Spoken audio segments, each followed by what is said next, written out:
열왕기상 19장 1절에서 8절 말씀 한 절씩 교독하겠습니다. 열왕기상 19장 1절부터입니다. 아합이 엘리야가 행한 모든 일과 그가 어떻게 모든 선지자를 칼로 죽였는지를 이세벨에게 말하니 이세벨이 자신을 엘리야에게 보내어 내가 내일 만날 때에는 반드시 내 생명을 저 사람들 중 한 사람의 생명과 하여라. 그렇게 하지 않으면 신에게 너희에게 걸려내니 마땅하니라.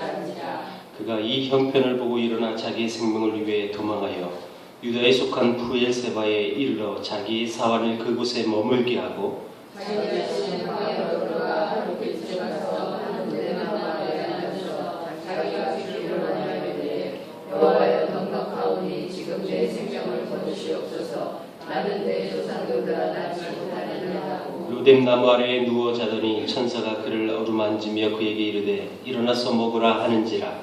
본즉 여호와께 숯불에 구운 떡과 한 병 물이 있더라. 이에 먹고 마시고 다시 누웠더니 여호와의 천사가 또다시 와서 어루만지며 이르되 일어나 먹으라. 네가 갈 길을 다 가지 못할까 하노라 하는지라. 이에 일어나 먹고 마시고 그 음식물에 힘을 의지하여 40주 40야를 가서 하나님의 산 호렙에 이르니라. 아멘. 우리가 지금까지 하나님의 사람 엘리야가 어떻게 하나님의 사람이 되었고 또 그 하나님의 사람이 어떻게 하나님의 일들을 감당하는지 그것을 쭉 보아왔습니다.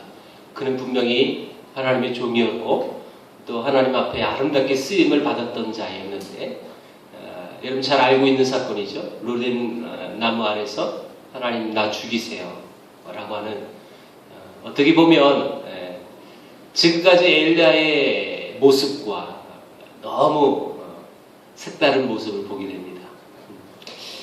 여러분 이런 엘리야의 모습을 보면서 여러분들은 평상시에 어떤 생각을 갖고 계시나요? 여러분 엘리야도 별것 없겠구나 이런 생각할 수 있죠. 예, 맞아요. 엘리야뿐만 아니죠. 오늘날 우리가 이 시대를 살아가면서 유명하신 목사님들의 어떤 비리라든지 그런 얘기를 들을 때마다 아마도 이런 동일한 마음을 가질 것 같아요.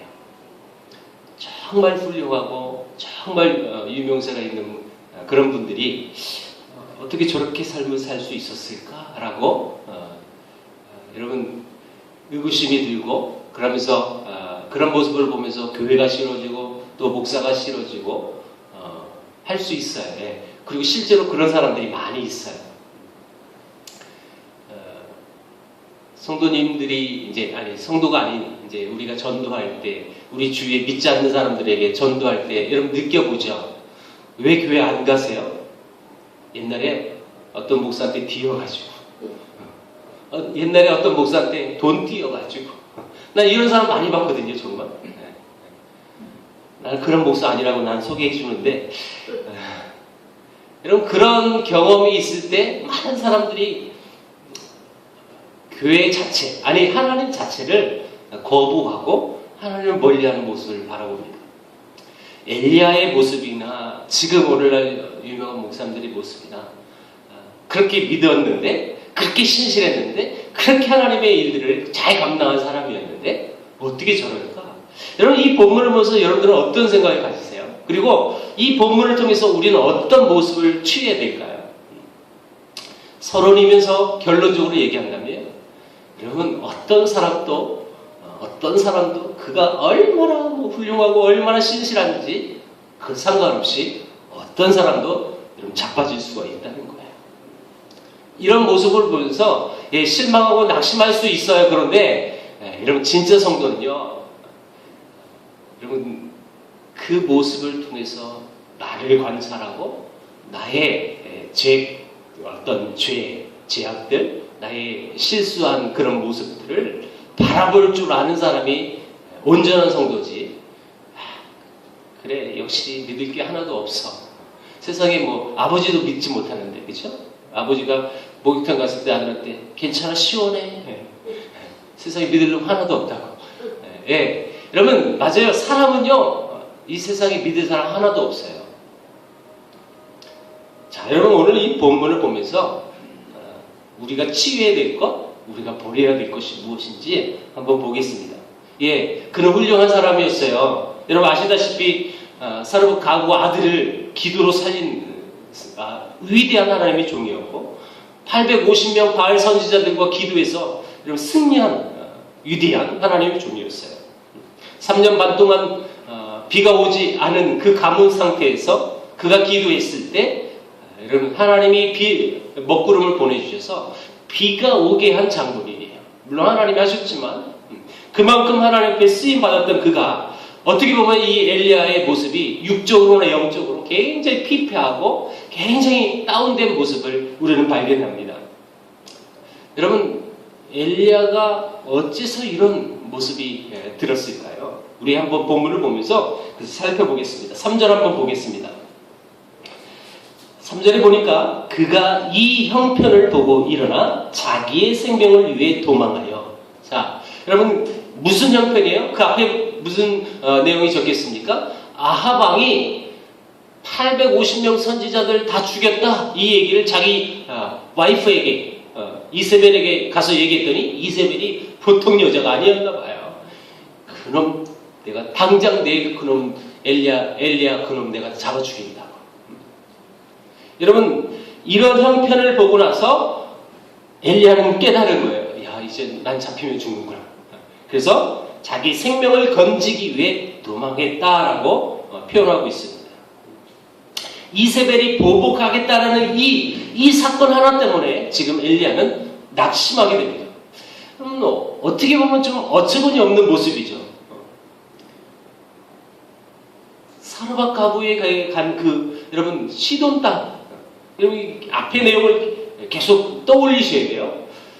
그 바알 우상이 어떻게 보면 근거지라고 할 수 있는 그 시돈 땅에 가서 하나님을 선포했던 엘리야입니다. 그런데 그 이세벨 왕의 부인 왕비의 어떤 보복에 두려워가지고 이 엘리야는요 낙심하게 됩니다. 사람이 기대가 없으면 사실 낙심도 없어요. 사람이 기대가 크면요 사실 낙심도 더 크게 되는 거죠. 그게 비례가 되거든요. 우리도 이 세상을 살아갈 때 느끼잖아요.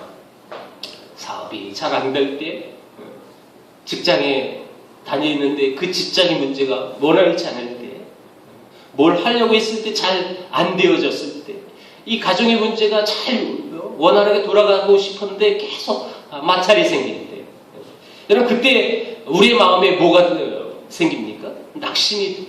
예, 저 또한 마찬가지예요. 신앙생활 하고 주의를 한다고 하지만 내 마음에 계획대로 안 되고 원활하게 돌아가지 않는 모습들을 바라보면 여전히 내 마음속에 낙심이 들 수밖에 없는 거죠. 여러분 엘리야가 지금 바로 그런 상황이었을 것 같습니다. 야 이제는 이 땅에 바알 숭배가 완전히 사라지겠구나. 이제 끝내야 되겠다. 그리고 실제로 그런 일들이 진행됐었어요.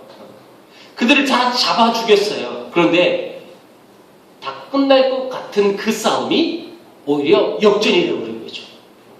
그러니까요 이 엘리야의 마음이 낙심할 수밖에 없는 거죠. 이세벨이라는 이 복병이 나타난 것이죠. 자기와 남들이 기대하는 열매가 있는데 현실을 보면 도저히 그 열매의 가능성이 없을 때, 여러분 그럴 때 대부분 사람들은 낙심하고 절망합니다. 분명히 그 일들이 기대가 되어졌을 때, 그래서 엄청난 열매가 맺혀질 거라고 기대했는데 딱 이루어지지 않았어요. 그래서 낙심이 오는 거예요. 엘리야의 입장으로 한번 가보십시오. 하나님 왜 날 불러가지고 그렇게 그 많은 세월 동안 날 훈련시켜서 하나님의 사람으로 만들어 주셨고, 그러면 지금 보세요. 지금까지 한 일은 뭐예요?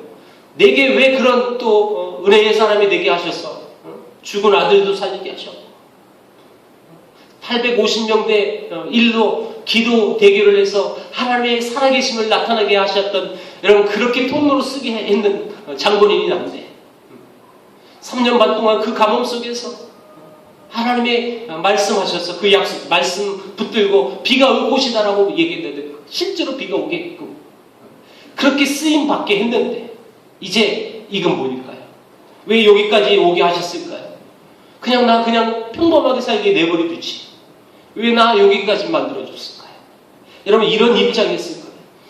오늘 본문은 아니지만 우리 다음 주에 보기 더 자세히 봅니다만은 10절 14절에 보면 오직 나만 남았습니다 라고 엘리야가 2번이나 하나님께 말을 해요. 오직 나만 남았습니다. 오직 나만 남았습니다. 갈멜산의 승리에도 불구하고 하나님께 충성을 다하며 하나님의 영광을 위하여 사는 사람은 나밖에 없다는 생각이 그에게 있었습니다. 열매가 없는 거죠. 자기 지금까지 그런 헌신과 외침과 열심들이 다 아무 소용이 없다는 것을 이제 깨닫고 그 생각에 사로잡혀서 엘리야의 마음은 그게 붙잡혀 있는 거죠.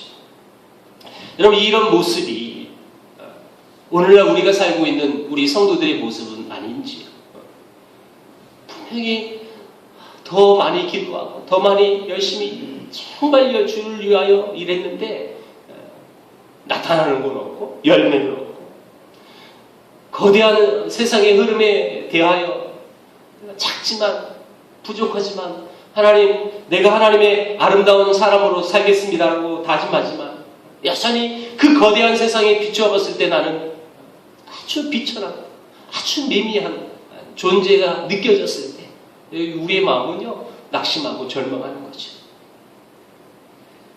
아무리 우리가 믿음으로 살려고 하는데도 불구하고 아무리 열심히 기도하고 주의 말씀대로 살려고 그렇게 발버둥을 쳤는데 여전히 상황은 바뀌지 않고 여전히 내게 돌아오는 열매는 없고 여전히 똑같은 상황입니다. 아니 더 악화된 상황이라면 우리의 마음은 지금 엘리야처럼 낙심하고 절망할 수 있다는 것입니다. 허무하고 고독하고 무기력해서 완전히 내가 패배자인 것처럼 느껴지며 우리도 살고 있지는 않은지. 여러분 이런 낙심이 사실 열심히 없는 사람들에겐 이런 낙심이 없는 거예요. 열심히 있는 사람일수록 이런 낙심이 더 크죠.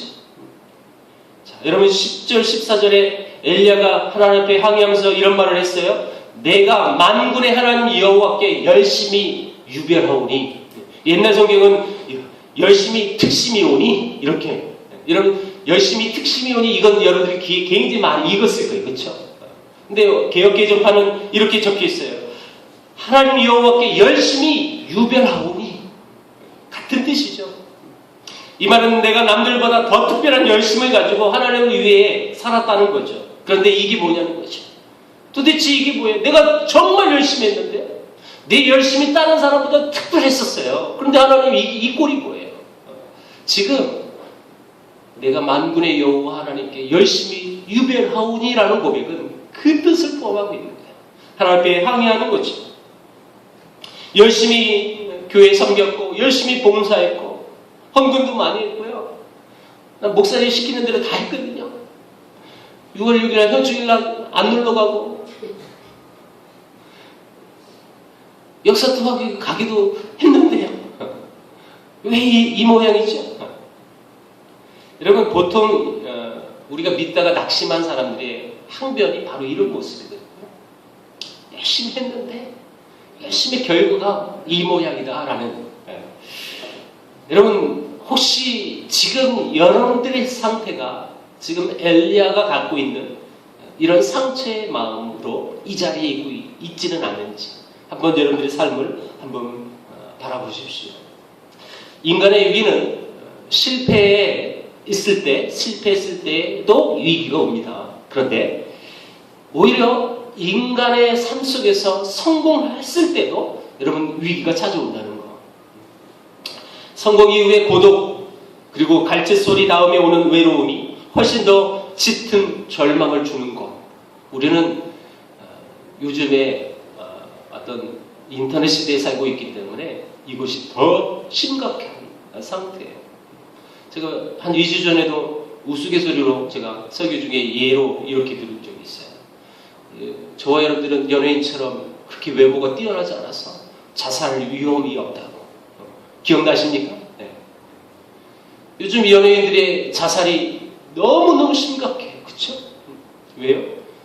다 엄청나게 그 앞에서 환호받고 갈채받는 그 인기가 올라갔을 때 여러분 하늘을 찌를 듯해요. 그런데 그 인기는 반짝이잖아요. 여러분 다 아시다시피 어떤 연예인도 여러분 영원함이 없어요. 다 어떤 연예인들도 그 정점에 올라갔을 때는 나락으로 떨어지게 돼 있어요. 그때 떨어졌을 때 오는 이 엄청난 절망감, 이걸 견디지 못해서 연예인들은 어마어마하게 자살하고 있는 거예요. 그러니까 여러분 연예인 되려고 하지 마세요. 별로 좋은 건 아닌 것 같아요. 한때는 부유했으나, 한때는 명예가 있었으나, 한때는 건강했으나 지금은 엘리야처럼 로덴 나무 아래에 앉아서 한숨을 토하고 시리에 젖어서 고독해하고 죽고 싶어하는 사람들이 이 세상에 얼마나 많이 있는지 모르겠습니다. 여러분 어떻게 하면 이런 어려움, 이런 침체를 벗어나서 온전한 하나님이 원하는 이 그리스도인들의 삶으로 살아갈 수 있을까요?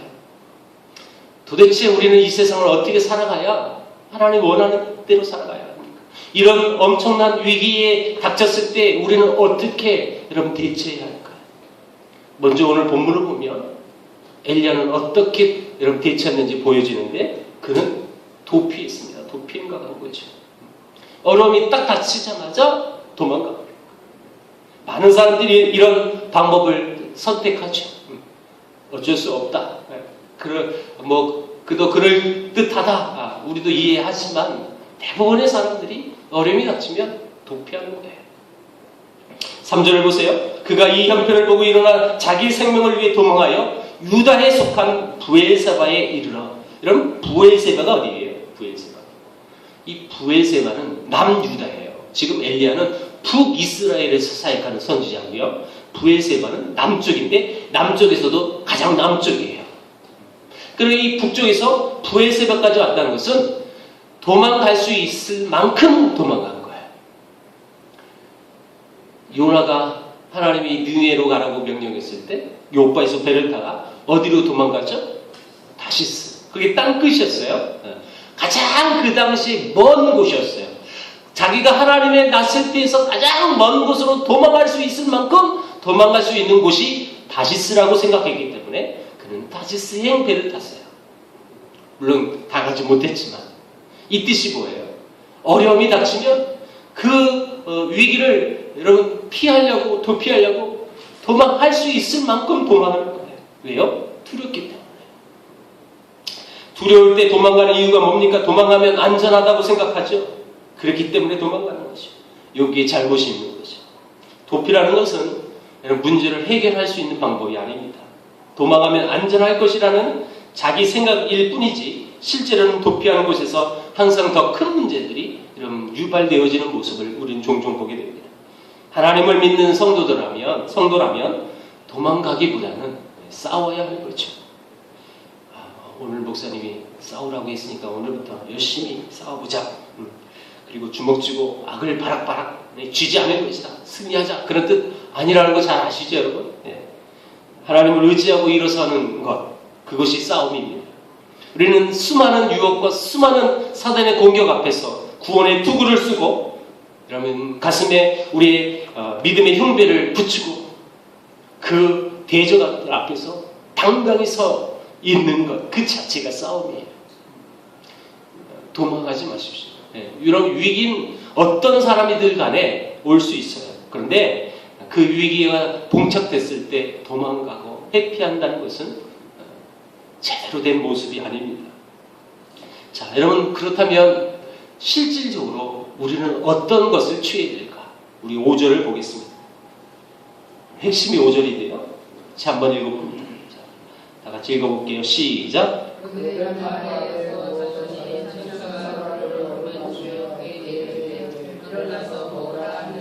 천사가 어루만지면서 좌절과 시리와 고독 속에서 로뎀 나무 아래 누워있는 엘리야에게 찾아왔습니다. 그리고 따뜻한 손길로 엘리야를 어루만져 주셨습니다. 이 천사는 하나님이죠. 이 성도들이 깊은 좌절과 시리의 고독에 빠져 있을 때 여러분 자세히 보면 하나님은 늘 우리와 함께 계셨어요. 우리를 어루만져 주시는 거죠. 그리고 그 하나님께서 우리에게 이렇게 말씀하세요. 일어나라. 그리고 먹어라. 지금 엘리야에게 여러분 하나님이 천사가 나타나서 뭐라고 얘기해요? 일어나라는 거예요. 일어나. 그리고 먹어라. 하나님이 사람에게 주신 것이 무엇이냐? 여러분 디모데후서 1장 10절에 정확히 하나님이 우리에게 주시는 것이 무엇인지 명확히 표기를 해놨어요. 여러분 잘 들어보세요. 하나님이 우리에게 주신 것은 두려워하는 마음이 아니요 오직 능력과 사랑과 절제하는 마음이에요. 하나님이 주시는 게 우리에게 무슨 마음이라고요? 두려워하는 마음이 아니라는 거예요. 하나님이 절대 우리에게 두려워하는 마음을 주시지 않는 분이에요. 그 대신 우리에게 오직 능력과 또한 사랑과 절제하는 마음을 주셨다는 거예요. 예, 하나님 언제나 늘 우리 곁에 계셔서 이런 마음을 주시는 하나님인 줄 믿습니다. 그 하나님이 오늘도 우리에게 이렇게 말씀하세요. 일어나라. 일어나라. 그리고 먹어라. 이 하나님이 엘리야에게 말씀하신 이 격려하심을 자세히 보셔야 돼요. 이것이 그리스도인들이 살아가야 할 여러분 방향이에요. 우리가 힘들고 어려울 때 있어요. 엘리야처럼 그런 낭만과 절망을 취할 수 있어요. 그런 상황에 봉착할 수 있어요. 그럴 때 여러분 항상 우리 곁에 하나님이 계셔요. 그리고 그 하나님이 우리에게 일어나라고 격려하고 계시는 거예요. 우리에게 너 먹어서 힘내라 라고 말씀하시는 거예요. 그리고 결국 이 엘리야는 40주야를 여러분 걸어와서 호렙산에 이르게 됩니다. 여러분 이 호렙산은 과거에 모세가 하나님을 만났던 산이죠. 모세가 40주야를 하나님과 만나면서 율법을 받고 이스라엘과 언약을 했던 곳이 바로 이 호렙산입니다. 거기서 하나님은 엘리야에게 세미한 음성을 들려주셔요. 거기서 하나님은 엘리야가 앞으로 해야 할 일들을 하나님은 그에게 보여주셔요. 하나님의 격려를 받은 사람, 하나님의 위로를 받는 사람에게 하나님이 요구하시는 첫 번째 요구가 무엇이냐? 그것은 하나님과의 교제인 것입니다. 하나님과 교제. 하나님의 교제를 회복해야 합니다. 하나님 앞에 뜨거운 기도를 회복해야 하고 하나님 앞에 뜨거운 찬양을 우리가 회복해야 하고 하나님 앞에 우리의 뜨거운 예배를 회복해야 하는 것입니다. 그때 여러분 우리 방향성은 있는 거예요. 예, 힘들고 어려울 때 그 하나님 앞에 뜨겁게 매달리는 거죠. 하나님과 교제하는 거죠. 어렵고 힘들어도 그 하나님 앞에 여러분 납작 엎드려 기도하고 납작 엎드려 주를 높이고 찬양할 때 겸손히 주의 뜻을 감망하고 주님 앞에 묵상할 때 주께서는 우리에게 늘 말씀하시는 거예요. 그런 교제권이 있을 때 여러분 우리의 어려움과 우리의 절망과 우리의 낙심이 해결되어지는 거죠. 도피에서는 해결되어지는 것이 아닙니다. 예, 이런 말씀 맺겠습니다. 하나님께서 우리에게 무엇을 요구하시는지 우리도 마찬가지 엘리야 같은 사람도 어떤 상황 속에 봉착하니까 여러분 자빠져요. 예? 저도 마찬가지고 여러분도 마찬가지일 거예요. 어떤 사람인 간에 예외가 없어요. 이 부분만큼. 왜? 사람이니까요. 여러분 사람이니까 넘어질 수 있고 사람이니까 자빠질 수 있고 사람이니까 그렇게 신실했던 사람도 하나님 앞에 범죄할 수가 있어요. 여러분 그렇게 하나님이 칭찬했던 내 마음에 합한 사람이었던 다윗이라는 사람도 여러분 자빠지는 거예요. 어떤 사람도 예의가 없어요. 이 부분 속에서는 어떤 사람도 정말 단한 사람도 여러분 그런 모습을 볼 때 내 문제가 아닐지라도 여러분 낭망하거나 절망하지 마십시오. 그 절망 속에 그 낭망 속에 하나님을 바라보세요. 하나님과 교제하세요. 엘리야 같은 사람도 나중에 엘리야는 여러분 죽음을 여러분 이 땅에 맛보지 않고 하나님 나라에 들어가는 사람이에요. 어마어마한 사람이죠. 그 사람도 여러분 어떤 상황에 자기가 견뎌낼 수 없는 상황에 봉착하니까 넘어지는 거예요. 네, 여기에 너무 위로는 받지 마세요. 자빠지지 않겠다. 여러분 격려는 돼야 되는데 위로는 돼야 되는데 여기에 또 다른 소스를 가지면 안 돼요. 최선을 다하여 살아갈 때 때로는 내가 열심으로 주를 섬기고 열심으로 교회를 봉사하고 나가지만 여전히 내 앞에 봉착되어진 문제가 있을 수 있어요. 그럼 그때 절대 두려워하는 마음과 낭망하는 마음 갖지 마세요. 하나님이 우리에게 말씀하셨어요. 하나님이 우리에게 주신 마음은 오직 능력과 사랑과 절제하는 마음이었어요. 그 마음 붙들고 엘리야에게 일어나라. 그래서 너 먹어라. 힘내서 내가 말하는 곳을 갔을 때 그렇게해서 하나님의 아름다운 인도하심을 받게 됩니다. 이게 성도들이 살아가는 모습이에요. 어떤 상황과 어떤 역경도 여러분들을 해할 수 없고 어떤 내가 믿을 만한 그 사람이 내가 봤을 때 너무너무 실망하고 낭망이 되어지는 상황에 내몰려졌을 때도 그 사람을 바라보지 말고 여러분들과 함께 하시는 그 하나님만 바라보시기 바랍니다. 그러면 문제가 없어요. 그러면 낭망하지도 않아요. 오직 하나님만 바라봤을 때 그 하나님께서 여전히 그를 사랑하시고 여전히 인도하실 그 기대감을 가지고 여러분 그 사건을 여러분 바라보고 목격해야 해요. 이게 진짜 성도라는 거죠. 이게 진짜 성숙한 모습이에요. 저와 여러분들이 그 아름다운 성숙한 모습을 통해서 우리 주위에 믿음이 연약하고 또 신앙이 없는 사람들이 우리 모습을 바라보면서 정말 살아계신 하나님을 맛볼 수 있는 여러분들 통해서 하나님을 발견할 수 있는 은혜가 넘치길 주의 이름으로 축원드립니다. 아멘. 같이 기도할게요. 오늘은 기도를 오래 하지 않을 거예요. 그래서 한 2가지만 짧게 하고요. 그리고 제가 마무리 기도하고 오늘 예배는 그렇게 마치고